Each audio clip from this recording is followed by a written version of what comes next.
একটা বিষয় আমি দৃষ্টি আকর্ষণ করছি, সেটি হচ্ছে যে এটা যেহেতু ঐক্যমত্য কমিশন হয়েছে, আমরা আজকে অনেক বিষয়ে কথা হয়েছে, অনেক পলিসি বিষয়ে কথা হয়েছে।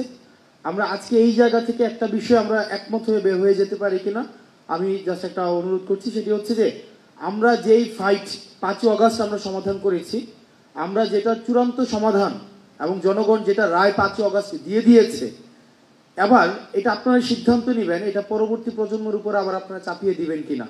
এই যে আওয়ামী লীগের যে প্রশ্নটা আমরা দেখতে পাচ্ছি যে আওয়ামী লীগের রিহেবিলিটেশন বিভিন্নভাবে করার একটা প্রক্রিয়া হচ্ছে, কিভাবে তাদেরকে নির্বাচনে আনা যায়, তাদের ছাড়া নির্বাচন কি গ্রহণযোগ্য হবে কি হবে না, সেই বিষয়গুলো নিয়ে আলোচনা হচ্ছে, যেটা খুবই দুঃখজনক।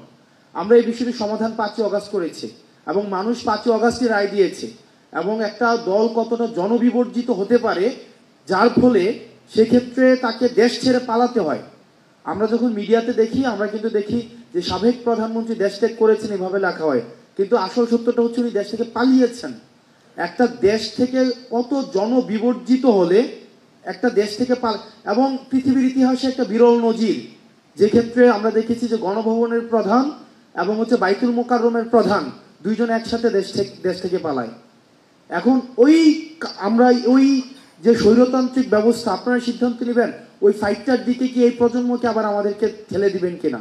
যে আজকে আপনারা সিদ্ধান্ত নেন আগামী 20 বছর পর আবার এই আওয়ামী কোশ্চেনের সাথে কি আমাদের ডিল করতে হবে কিনা, আজকে 30 বছর পর এই আওয়ামী কোশ্চেনের সাথে আবার আমরা ডিল করবো কিনা, নাকি এটা সমাধান আমরা 5ই অগাস্ট যেটা জনতা সিদ্ধান্ত দিয়েছে, ছাত্র নাগরিক সিদ্ধান্ত দিয়েছে যে বাংলাদেশের এই ভূখণ্ডে আওয়ামী লীগ অপ্রাসঙ্গিক, এটাকে ধরেই আমরা পরবর্তী বাংলাদেশ বিনির্মাণ করব। এই সিদ্ধান্তটা এই ফোরাম থেকে আসতে হবে। আমরা দেখছি যে ইলেকটোরাল প্রসেসের মধ্য দিয়ে আমরা যাচ্ছি, ইলেকটোরাল একটা ডেমোক্রেটিক ট্রান্সফরমেশনের দিকে যাচ্ছি। এই সাথে সাথে কিছু অপ্রত্যাশিত ঘটনাও ঘটছে, যেমন আওয়ামী লীগের যেহেতু একটা সেট আপ রয়েছে, এগুলো দুঃখজনক, এগুলো হচ্ছে মাঝে মাঝে আমরা হচ্ছে ইউফেমিস্টিক ভাবে এগুলো এড়িয়ে যাই। আমরা একটা ডেমোক্রেটিক একটা সোসাইটিতে ইউফেমিস্টিক ভাবে এড়িয়ে যাই। যেমন ইলেকটোরাল প্রসেসে আমরা আওয়ামী লীগকে নিয়ে আসতে চাই, কারণ হচ্ছে আওয়ামী লীগের যেহেতু একটা সেট আপ আছে, তাদের একটা ভোট ব্যাংক আছে, তাদের একটা বিজনেস একটা কমিউনিটি আছে, তাদের কালচারাল একটা হচ্ছে কালচারাল একটা সোসাইটি আছে।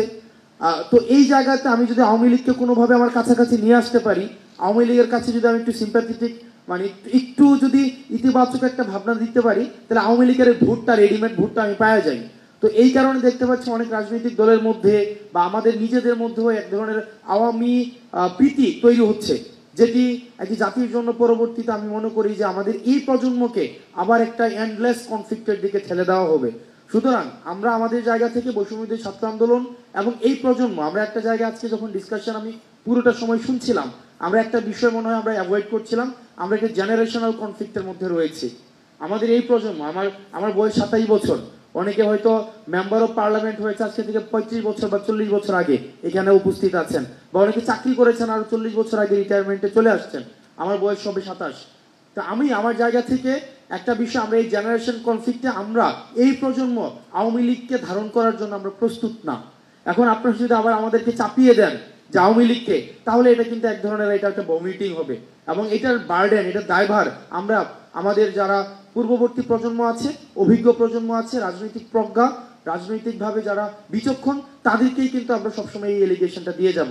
তার মানে আওয়ামী লীগের বিষয়ে আমাদের একটা চূড়ান্ত সিদ্ধান্ত অতি সত্বর আসতে হবে, না হয় এই যে তরুণ প্রজন্ম এটা ফ্রাস্ট্রেশনের দিকে যাবে। এরপর হচ্ছে আমাদের যেই একটা দীর্ঘ 1.5 দশকের বেশি সময় ধরে আমাদের গুম খুন হত্যা নির্যাতন নিপীড়ন হয়েছে, Awami League as a party হিসাবে এগুলো করেছে। আমরা চাই এগুলোর বিচারটা ভিজিবল হোক, তাত্ত্বিক জায়গা থেকে এই জায়গাটা দৃশ্যমান হোক, যাতে করে ট্রাস্ট বিল্ডিংটা হয়। এই যে গুম খুনের গণহত্যার যে বিচারটা, এটা যেন খুব দ্রুততম হয়, এটাকে প্রায়োরিটি বেসিস যদি করেন, তাহলে আমাদের এই যে তরুণ প্রজন্মের কাছে যে কমিটমেন্টটা রয়েছে, এই কমিটমেন্টটা আমরা সেটার বাস্তবায়ন ঘটাতে পারি। আর সর্বশেষ যেটা হচ্ছে যে আমরা এটাকে টার্মিনোলজিতে যেটাই বলি না কেন, বিপ্লব বলি, এটাকে হচ্ছে গণ অভ্যুত্থান বলি, এটা তাত্ত্বিকতার জায়গা, এটা তাত্ত্বিকটা নির্ধারণ করবে যে বিপ্লব বা গণ অভ্যুত্থান যে বিষয়টা।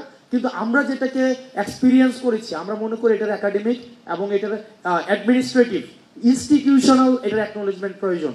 এই ইনস্টিটিউশনাল অ্যাকনোলেজমেন্ট যদি না হয়, পরবর্তীতে দেখা যাবে রাজনীতির সুবিধার্থে এটাকে ডিজোন করার একটা প্রবণতা আবার আসতে পারে। সেই জন্য জুলাইয়ের যে ঘোষণাপত্র, এই জুলাইয়ের ঘোষণাপত্রটা এটা আপনারা উদ্যোগ নিয়ে এটা হচ্ছে বাস্তবায়ন করবেন, এটা আমাদের এই প্রজন্মের প্রত্যাশা। আমি কোনো রাজনৈতিক দল হিসাবে আমি কাউকে বিবেচনা করছি না, সেটা হচ্ছে আমরা ফেসিবাদ বিরোধী যে রাজনৈতিক দলগুলো ছিল আমরা সবাইকে ফেসিবাদ বিরোধী রাজনৈতিক শক্তি হিসাবে দেখতে চাই। আপনাদের কাছে আমাদের প্রত্যাশা এই জুলাই ঘোষণাপত্রটা যেটা উচিত ছিল আপনাদের পদক্ষেপ নেওয়া, যে ক্ষেত্রে আমার কাছে মনে হয়েছে যে তরুণরা যেহেতু এই পদক্ষেপটা নিয়েছে, এখন আপনারা দায়িত্ব নিয়ে সেটাকে বাস্তবায়ন করার জন্য আপনারা পদক্ষেপ নেবেন এবং সংস্কারগুলো যেগুলোকে আমরা বলছি সংস্কার, এগুলোর দৃশ্যমান আমরা খুব দ্রুততম সময়ের মধ্যে দেখতে চাই, যেটির মধ্য দিয়ে আমরা তরুণ প্রজন্মের যে ট্রাস্ট বিল্ডিংটি সেটি হবে। আপনাদের সবাইকে ধন্যবাদ। আসসালামু আলাইকুম।